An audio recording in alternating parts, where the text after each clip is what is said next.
মানুষকে ভালোবাসুন, এরপর আলেম ওলামাকে ভালোবাসুন, মানুষকে মর্যাদা দিতে শিখুন, সম্মান দিতে শিখুন।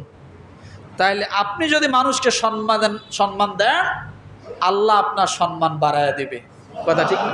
কিন্তু বর্তমান জামানায় মানুষের জীবনের তো কোনো মূল্যই নাই, সম্মান তো পরের কথা। কথা ঠিক কিনা?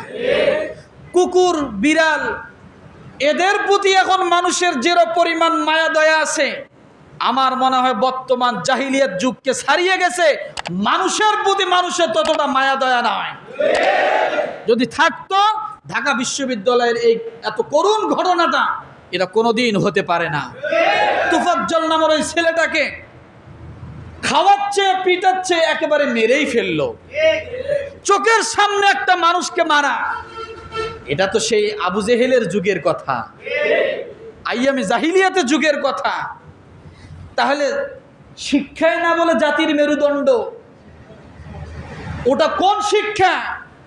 যে শিক্ষালয়ে মানুষ মানুষকে মেরে ফেলে, নিশ্চয় বোঝা যাবে সেটা আসলে সুশিক্ষিত সেখানে নয়, সেখানে কুশিক্ষা অর্জন করা হয়। কি শিক্ষা? কুশিক্ষা অর্জন করা হয়।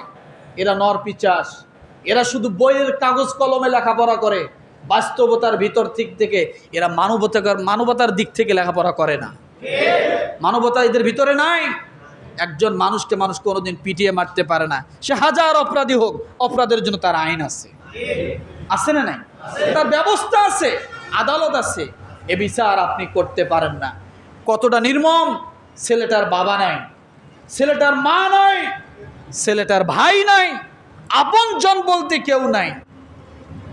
সেই ছেলেটা একটা মেন্টালিটি সমস্যা, কবে কার মোবাইল চুরি হয়েছে, আর এই ছেলের গায়ে তোহমাত লাগাইয়া ছেলেটাকে মেরেই ফেললো। তাহলে কিছুদিন আগে ছিল একটা দাড়িওয়ালা ছেলেকে দেখলে জামাত শিবির বলে তাকে মেরে ফেলা, আর বর্তমানে জামাত শিবির বলা লাগে না। এখন মানবতার এত নিকৃষ্ট পর্যায়ে চলে গেছে, যাকেই মঞ্চে তাকেই এখন মারা যায়। এটা ঠিক নয়, এটা ঠিক নয়।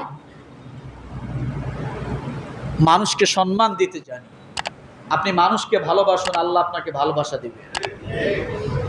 আপনি মানুষকে ভালোবাসুন, আল্লাহ আপনাকে ভালোবাসা দিবে। এই জন্য সঠিক মানুষ হওয়ার জন্য, মানুষত্ব হওয়ার জন্য দ্বীনের বিকল্প নাই, রসুলের আদর্শের বিকল্প নাই, কোরআনের বিকল্প নাই। কোরআন সুন্নাহর বাইরে মানুষের মানবতা কোনোদিন আসতে পারে না।